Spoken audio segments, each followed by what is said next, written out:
My name is Rachel Everly, and I never thought I'd start my life over a 28 let alone on a boat. Up until recently, I lived in a beautiful colonial-style house in Charleston, South Carolina. You know, the kind white pillars, deep green shutters, a porch swing that creaked in the breeze. It had 5 bedrooms, 2 fireplaces, and a kitchen where sunlight poured through the windows in the morning like honey over toast. That kitchen always smelled like my mother's cinnamon apple pie on Sundays. The floors were old pine wood, creaky in all the right places. There was a clawfoot bathtub upstairs that felt like a portal to another time. And the backyard? It sloped down toward the marsh, where herons stood like statues and dragonflies hovered like little helicopters. My parents, Leonard and Miriam Everly, bought that house when I was 11 years old. They paid $850,000 for it. And I remember because my dad made a whole speech about investment and legacy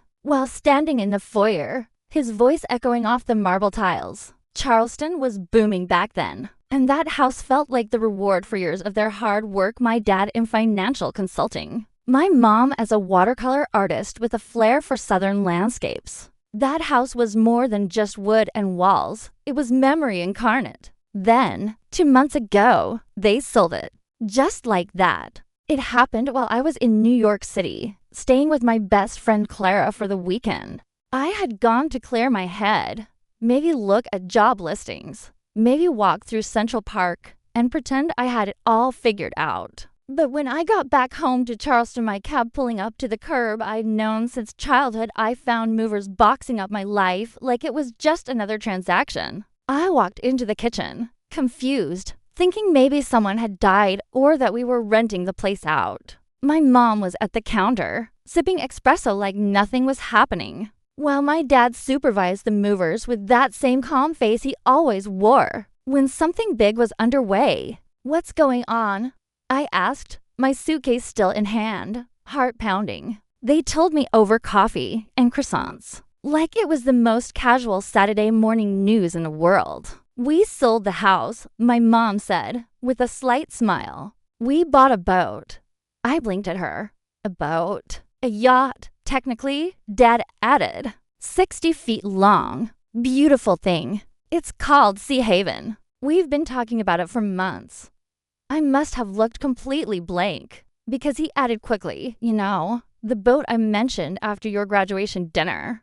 I remembered. Barely. I thought it had been one of his someday ideas, like retiring early to write a novel or moving to Oregon to raise alpacas. But apparently, this one had stuck. "We're going to live on it," my mother said, as though she were telling me we were switching cable providers. At first, I genuinely thought it was a joke. My parents were always a little eccentric. My mom once painted our entire hallway coral pink because she dreamed about flamingos. And my dad brewed beer in the garage for a summer and tried to sell it to a local brewery. But this was off the map. "You're serious?" I said, setting down my bag. "Dead serious," Dad replied, crossing his arms. "We've already signed the papers. The closing happened yesterday. The money's already wired."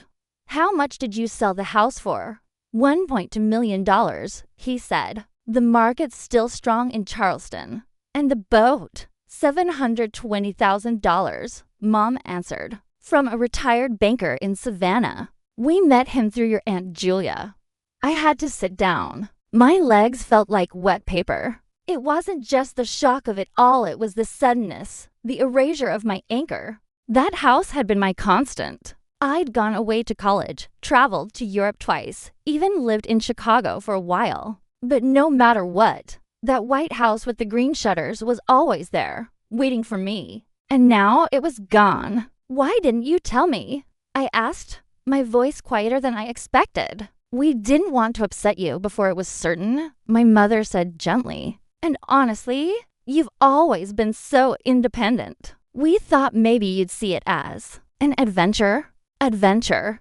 That word hung in the air like a fog. I didn't feel adventurous. I felt blindsided. Lost, even. Over the next few days, I helped them pack the last of our belongings, or rather, the few things they hadn't sold or given away. Furniture didn't belong on a boat, apparently. Neither did bulky appliances, my grandmother's antique dresser, or the old upright piano that had sat untouched for years but still felt like family. The boat had its own layout, its own scale. Everything had to be compact, efficient. Life on water was minimalist by necessity. When we finally drove down to the marina in Savannah to see Sea Haven, I was almost too emotionally drained to care. But then I saw it. It was sleek and gleaming, anchored gently among a row of other luxury vessels. White hull, teakwood deck, clean blue canvas stretched over the upper flybridge. The name Sea Haven was etched in silver across the back, and I had to admit just for a moment it looked like something out of a movie. The kind of place where secrets were told and wine was always cold. We stepped aboard. Everything was polished and new-smelling leather, varnish, and sea air. The cabins were small but cozy. The galley had a surprising amount of charm. There was even a small reading nook with a built-in bookshelf, where my mom had already placed a few of my old novels. "I want you to stay," she said to me that night as we stood on the deck, watching the lights of Savannah flicker over the water. "Just for a little while. Try it. If you hate it, we'll figure something out." I didn't answer right away. I just looked out across the dark water, feeling the gentle sway beneath my feet. Maybe it was the motion. Maybe it was exhaustion. Or maybe, just maybe, it was the smallest flicker of curiosity in my chest. And so, I stayed. I'll never forget the first night on Sea Haven. Everything was new, strangely quiet, like stepping into someone else's dream. The scent of varnish and salt water clung to every surface. Even the air inside had changed. It wasn't the musty scent of old books and wood polish like our Charleston house. It was crisp, sharp, marine. I kept breathing it in, trying to convince myself that this was real, that this floating vessel was now my home. My cabin, tucked at the front of the boat, was just big enough for a bed, a shelf, and a suitcase that I hadn't fully unpacked. There was a small porthole beside the bed, no bigger than a dinner plate. But through it I could see the moon casting fractured silver light across the rippling water. I stared at it for hours that first night, curled up under a navy blue blanket, listening to the subtle groans of the boat settling into the tide. Sea Haven creaked and whispered like it had its own language, and I was still learning the alphabet. My parents, of course, had the better cabin, larger, with a skylight, a private head that's bathroom in boat speak, and enough closet space for Mom's easel and Dad's Kindle library. They were already acting like seasoned sailors. Dad had watched so many tutorials on marine safety and engine maintenance that he spoke about diesel filters and depth finders like a second language. Mom painted every morning now. She said something about the light on the water being more honest than anything she'd seen on land. They bought Sea Haven for $720,000. The previous owner, Thomas Abernathy, was a retired investment banker from Connecticut who had used it for coastal cruises during his semi-retirement before settling in a glass-walled condo in Key West. I met him briefly when we picked up the boat in Savannah. He wore a Panama hat and drank whiskey neat, even at 10 in the morning. He handed over the keys like he was giving away a beloved pet. "She's a good boat," he told us. "She's meant to keep moving." That phrase stuck with me. Meant to keep moving. It sounded less like advice and more like a warning. At first, I resisted everything. I missed the way the hardwood floors in our house felt warm in the afternoon sun. I missed knowing where the light switches were in the dark. I missed mail-actual envelopes, junk flyers, catalogs addressed to the wrong name. On the boat, there was no mailbox, no front door, no upstairs or downstairs. Just forward, aft, starboard, port. Just up and down, and always side to side. The rocking was constant, even at dock. Sea Haven moved with every passing breeze or tide shift. I tried to read one of my old books the second night, a well-worn paperback I'd practically memorized in college. But the sway made the letters blur. I ended up lying on the bed, eyes closed, hoping my stomach would cooperate. But it wasn't just the movement. It was the stillness. too. Back in Charleston, there had always been some background noise, the whir of the neighbor's lawn mower, the distant siren echoing across the river, the soft, reassuring thump of someone coming down the stairs. Here, silence stretched long and deep, broken only by the lapping of water and the occasional clink of metal against dock. Nights were darker, stars brighter. The quiet was so complete that I began to hear my thoughts louder than I ever had. I didn't realize how noisy my life had been until it wasn't. One morning, maybe 5 days into living aboard, I woke up to the sound of my mom humming. She was sitting at the back of the boat, a paintbrush in one hand, a mug of steaming tea in the other. Her hair was in a messy bun, wisps curling in the salty air. She looked peaceful, more so than I'd seen her in years. She didn't say anything when I sat beside her. She just kept painting sunlight streaking across the canvas like it had been waiting for her. My dad joined us a little later, balancing 2 plates of scrambled eggs and toast. He handed one to me like it was just another Sunday morning, even though we were now floating in a completely different world. "We're taking her up to Wilmington next," he said casually, as if we were talking about driving to the grocery store. "Tide's right for a morning departure." I stared at him. "Wilmington, North Carolina. That's the one," he said, taking a bite of toast. "Nice marina. Good seafood."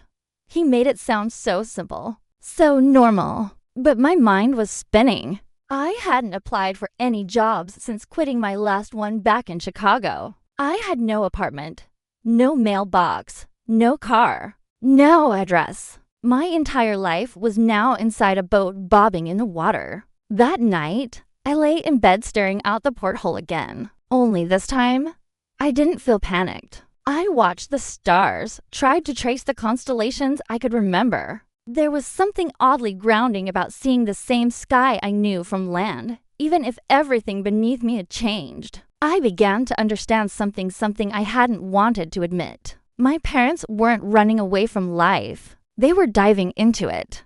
And me? I'd been standing at the shore, afraid to wade in. So I started writing again. Not just journaling, but really writing. Pages and pages of thoughts, of feelings I hadn't known were hiding. Life on the boat peeled back layers of noise and distraction. I found myself noticing little things. The color of the sea at dawn, the patterns left by the tide on the shore, the way my mother talked to the wind while she painted. My words poured out in a way they hadn't in years. By the end of our 2nd week on Sea Haven, I wasn't just adjusting, I was beginning to participate. I learned how to tie a bowline knot. I helped plot our course to Wilmington using paper charts, not just GPS. I even took the helm for a few minutes while my dad showed me how to read the compass. He stood behind me, hands gently on my shoulders, as we glided through the channel. "Feels different, doesn't it?" he asked. "Yeah," I said quietly.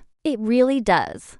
Life on land had been predictable, mapped out, neatly boxed and labeled. But this was wild and wide open. A little scary, but also kind of beautiful. And maybe, just maybe, that's exactly what I needed. The strange thing about living on a boat is that time begins to slip away from you. The days don't feel like Monday or Thursday, they feel like wind or no wind, high tide or low tide, calm water or choppy. After the first couple of weeks, I stopped checking the calendar. What did it matter anyway? There were no meetings, no bus schedules, no brunch reservations or dentist appointments. Life had taken on a new rhythm, one that answered only to the sea. We began making our way up the East Coast, hopping from one marina to the next. First Savannah, then back to Charleston just for a few days to pick up some supplies and say goodbye properly. After that, we cruised into Wilmington,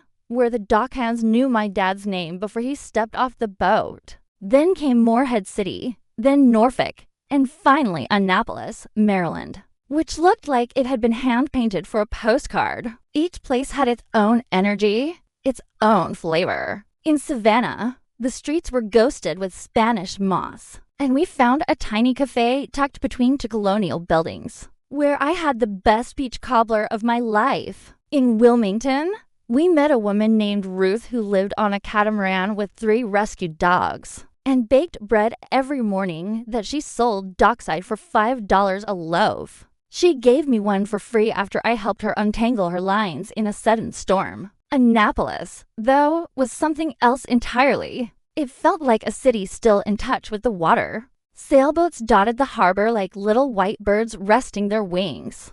There were seafood markets with crab fresh from the traps, bookstores that smelled like pipe tobacco, and a jazz trio that played every Friday night outside a pub called the Copper Lantern. We stayed there longer than anywhere else, almost 3 weeks. It felt like we had dropped anchor into a life we could live. During that stretch, I started writing again, not just journal scribbles, but real writing, stories, observations. I filled page after page in a leather-bound notebook I'd picked up in a shop in Beaufort, one of those places with too many candles and driftwood decorations. Something about living at sea made my mind open up, like a room I hadn't stepped into for years. I wrote about the way the ocean changed color after it rained, how it went from turquoise to slate gray, then slowly back again like it was breathing. I wrote about the nights when the boat creaked and whispered, and it felt like it was speaking secrets only I could hear. I began writing short essays and sending them out to online magazines. A few were published. Nothing major, small digital travel journals and sailing blogs, but it felt like something. For the first time in a long time, I didn't feel stuck. I didn't feel like I was waiting for my real life to start. I was in it. We met all kinds of people along the way. Some were just passing through, college kids on summer breaks, couples trying to salvage their marriages with one last adventure. Others had committed to the water for good. Cynthia and Gerald were 2 of my favorites. They were anchored near us one night in the Chesapeake Bay. She was a retired marine biologist from Bar Harbor, Maine, and he was a former chef who had worked in London before trading white tablecloths for fishing lines. They invited us aboard their boat, the Wayfinder, for dinner. We ate grilled swordfish, fresh salad, and a bottle of aged scotch they'd been saving since their wedding anniversary in 2008. In exchange, my mother gave them a watercolor she'd done at the sunrise over Tybee Island. It was the kind of trade that didn't need money, just respect, appreciation, and the simple joy of sharing. We never planned for this, Cynthia told me, sipping her drink under a sky littered with stars. One day we just realized our lives didn't need walls anymore. Her words sat with me for days. No walls, no clocks. Just the horizon, always there, always moving. There was a strange kind of freedom in it, the kind that wasn't loud or rebellious, but quiet and certain. Money, thankfully, wasn't a pressing issue. The sale of the house had left us with a healthy cushion, and my father's pension kept things stable. He still checked the markets every morning, sipping coffee while reviewing charts like he used to in his downtown Chicago office, except now he did it barefoot, standing on the deck in shorts and a t-shirt. My mother sold a few paintings at coastal galleries, places like Beaufort, and Newport loved her soft seascapes. As for me, the small freelance checks from my writing weren't much, but they gave me something I hadn't felt in years: momentum. Every now and then, I'd get a message from Clara back in New York, asking if I'd come back to real life anytime soon. But what even was real life anymore? The city felt like something I used to wear a version of me that no longer fit. Here on the water, I didn't need the latest phone update or to catch the morning train or explain to anyone why I hadn't answered a text in days. Life was direct. It was elemental. It was enough. Of course, not everything was perfect. There were storms, both literal and emotional. There were nights the wind howled so hard against the hull that I couldn't sleep, and mornings when I missed hot showers and walk-in closets. Sometimes I missed my friends. Sometimes I missed sitting in a real cafe, eavesdropping on strangers and writing down snippets of conversation. But those pangs were fleeting, like waves cresting and falling. The more I wrote, the more I began to understand what this new life meant. We weren't running away from something. We were making room for something else, something slower, more intentional, more present.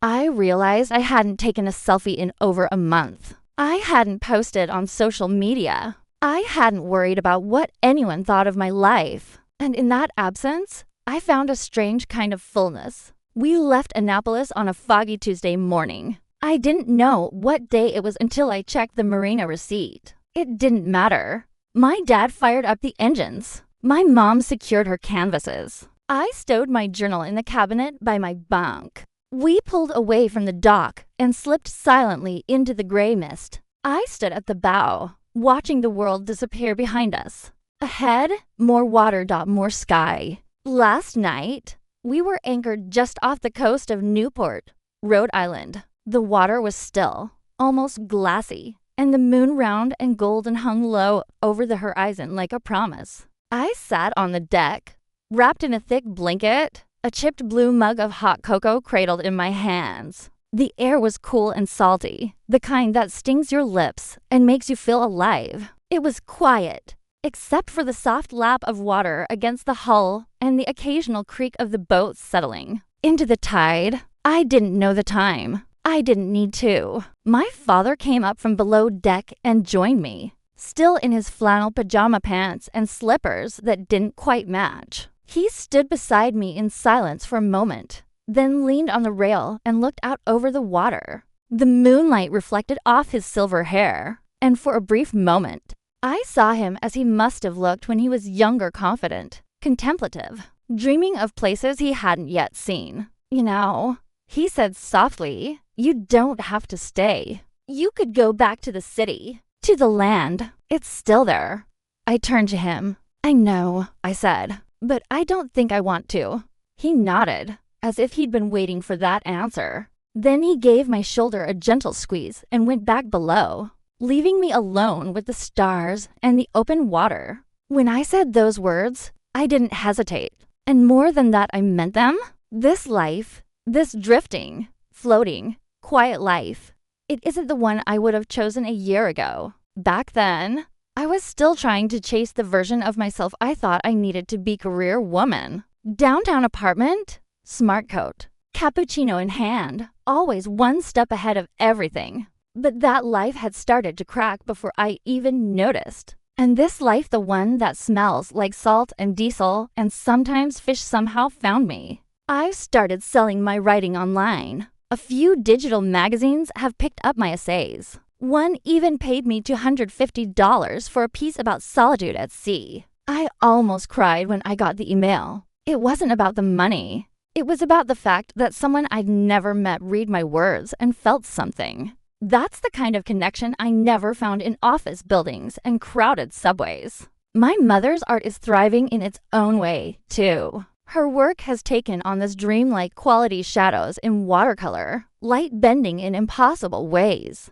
She paints what she sees on the water, yes, but also what she feels. Her pieces hang in small galleries now in Nantucket, in Portland, even one in a boutique hotel in Provincetown. Sometimes I catch her staring out at the ocean for hours, brush still in hand, eyes half-lidded. She's never been more herself. As for my dad, I think retirement has finally sunk in for him. He's not the same man who used to come home late from the office, tie loosened, voice tight from too many meetings. These days, he's almost always barefoot, tinkering with the engine, reading thick naval history books, or cooking elaborate breakfasts with whatever we picked up at the last market. He's grown a little beard. It suits him. We've been living on Sea Haven for 7 months now. 7 months since we sold the house and stepped off the edge of the map. And I don't miss it. I don't miss the walk-in closets, or the gleaming floors, or even the big oak tree in the backyard that used to fill my bedroom window with green.